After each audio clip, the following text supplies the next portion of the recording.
All righty, welcome back to another episode of Two Plane Sports. Today is Thursday, March 16th, and we got a little bit of a late edition, kind of a special podcast just because we thought about talking about it. Brandon, how are you doing? Oh, man, I'm just living the dream. How about you? Oh, hanging in there, watching a little March Madness. But so we thought we'd March take, Madness is on as well, which is the better tournament.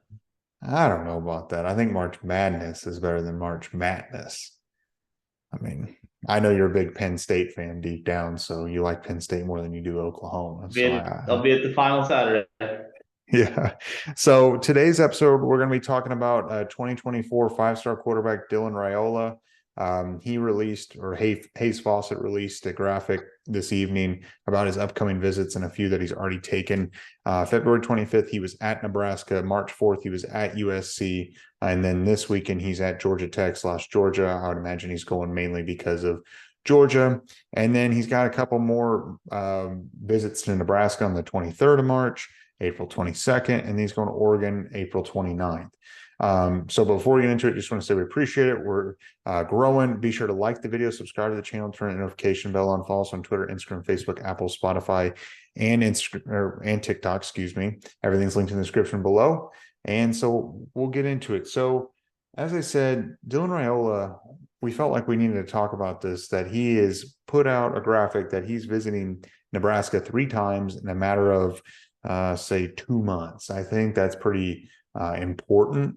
Dylan is a 2024 4-star or 5-star quarterback, the number one quarterback, number one overall player out of Pinnacle High School in Phoenix, Arizona, where our player Spencer Rattler came from last year.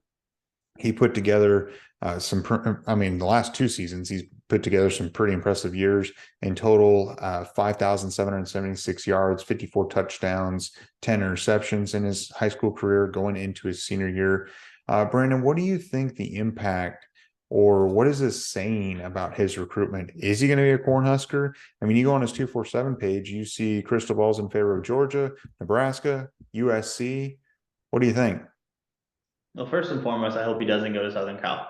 Obviously, I am not a big Southern Cal guy. You guys are aware of that. I hope he goes to Nebraska. He's an Ohio State decommitment, so forget the Buckeyes. But I think Nebraska fans, I've said it on the show a couple times. I said it with you guys in private, text messages, whatever. Nebraska fans deserve so much better than the product they've got. They've got a stadium that holds 88,000 plus, whatever it is, or 100,000 plus.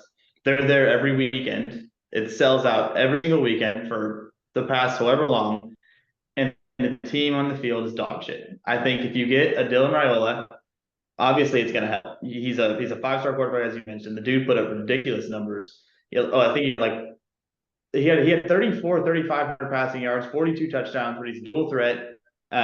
He can do it all on the field, and if Matt Rhule can pull him in, he's going to have the Caleb Williams effect that we saw at Oklahoma, the Spencer Rattler effect that we saw at Oklahoma. When you land a 5-star quarterback like that, kids come with it. So Matt Rhule is going to be off to a better start than Scott Frost. I mean, a long shot. I think Matt Rhule in 1 year could be better than anything Scott Frost accomplished at Nebraska. And just for the fans at Nebraska, they're diehard. They're loyal. They deserve better. It'd be cool to see him go there just because of that. And plus, I think college football kind of is better when Nebraska is relevant, which obviously that hasn't been the case for a decade. Yeah, as much as we don't care for Nebraska, of course, I mean, it is good whenever they're good for college football. I do agree with you on that. Um, what's interesting about USC and coming into this picture for him, it seems like, they just took Malachi Nelson, and, who's a 5-star quarterback. Arguably, we think Jackson Arnold's the best, obviously being an OU based podcast. And I think that's just the truth. But Malachi is also very good in his own um, his own high school career. I mean, he's very impressive. But typically, obviously, we're aware, Lincoln Riley normally doesn't take top quarterbacks back to back. And this is looking like if he might be changing that thought process a little bit. Do you think it's changing, or do you think it's more of he just took a visit out there and was just exploring? I mean, I think there's some sort of substance to him going to USC, because if Steve Wiltfong came in and gave a crystal ball in favor of USC, there's got to be something. No, you're right, and I forgot to mention that because I mean, we know how Lincoln Riley does it. It is the every other year thing. So either Dylan Raiola is that special, and that good that he thought it merited another offer and to go against what he usually does, or, and this is the best option, I think. This is just being hopeful. Maybe, just maybe, what's his name? Malachi Nelson isn't the guy that Lincoln Riley thought he was. He's in practice there every day with him. Maybe Malachi's not that guy, and that's why he feels Dylan Raiola, should have been offered. That's the ideal situation. True. I would agree with that. And so obviously Nebraska also, with his dad playing for the Cornhuskers, Dominic Raiola. And then he's also, I believe it's his uncle, Donovan Raiola, is the offensive line coach for Nebraska. So, and he was hired before Matt Rule was there and then was retained by Matt Rule. So it always helps when you have a family member on staff. And that's another part of the equation where I'm trying to think, okay, well, his uncle's on staff and his dad played there. Is it truly him being interested, or is it just more of, we get to go see your uncle. You can also see the school, we're going to let you make your own decision. But I mean, it's not like they're from right down the road. I mean, they're coming from Phoenix to go out in Lincoln, Nebraska. You're going from a beautiful, sunny climate and a place you never really want to leave to a place full of cornfields and soybean fields. I mean, they're going out of their way to go see Nebraska. It seems legitimate that he very well might end up being a Cornhusker. Yeah, I mean, like you just said, I mean, you don't do that no matter what the situation. You don't do that 3 times, especially in that time span within a month or whatever it is, unless you have legitimate interest. And shoot, I mean, he's not going to Oklahoma, obviously, so I hope he does end up at Nebraska. I just think it'd be fun. Can you imagine if the Cornhuskers could compete in the Big Ten in a year or two? It would just be better for college football. If Nebraska is competing for playoff berths, if they're winning Big Ten titles again. I just think college football is better when Nebraska's good, and genuinely their fans deserve better. I don't know how they stay loyal to a program that has been that bad for so long. Kudos to them. Hopefully he ends up there. Speaking of Nebraska, when we went bowling the other night, on the screen, it had a fun fact. It pops up with fun facts. It said that whenever Nebraska has a football game, the stadium becomes the third largest city in the state of Nebraska. Isn't that insane to think about? But what else are you going to do in Omaha or in Lincoln, the state of Nebraska, or in Lincoln? But crazy, but I feel like there's not much else to do. Maybe that's why they sell it every weekend, though. Yeah, no, that's very true. So if Dylan Raiola does jump on board with the Cornhuskers, where do you think they finish as far as a class ranking goes? I mean, they're definitely top 10. I don't think you land number one overall prospect in the class and not finish top 10. There's going to be receivers, running backs, offensive linemen coming with him, obviously.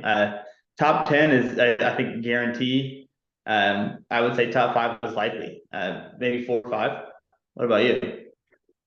I think top 7, top 8, somewhere in there is probably fair. I mean, obviously, if he hopped on board, he'd probably be able to attract other 4 and 5 stars pretty easily. I do agree with you with the Caleb Williams effect for that. But as much as I don't want him to go to USC, the place where I really, truly don't want him to go is Georgia. I mean, could you imagine Georgia adding him to this class already where the 2024 class is rolling? I mean, he's going to Georgia this weekend. So obviously there's some sort of interest, and you do look at his crystal balls. There is a crystal ball in favor of Georgia here. I mean, I part of me also thinks that the spread of the crystal balls just means no one really knows, and they're just going off maybe a little bit of gut and maybe a little bit of inside information. I just feel like there's a lot of people who don't really know where he's going. But could you imagine him at Georgia? It wouldn't be fair. They would be right back to winning consistent national championships again. Because right now, when you look at Georgia, and you said the 2024 class is really good as it is, or the 23 class, whatever they have going in, it's going to be good. But the only question mark that Georgia has is that quarterback. And if they get the number one overall kid in the 24 class, that puts all that to bed. And I think they're going right back to being as dominant as they've been these couple seasons, and it's not fair. I agree. So it's going to be interesting. I think Nebraska is a legitimate landing spot. At first, I really wasn't thinking that they were a landing spot, but Matt Rule's got it rolling up there. Do you have anything else to add? Follow the Or visit. yeah, Follow the visits. I mean, like we talk about all the time, but I mean, you said 3 times in a month.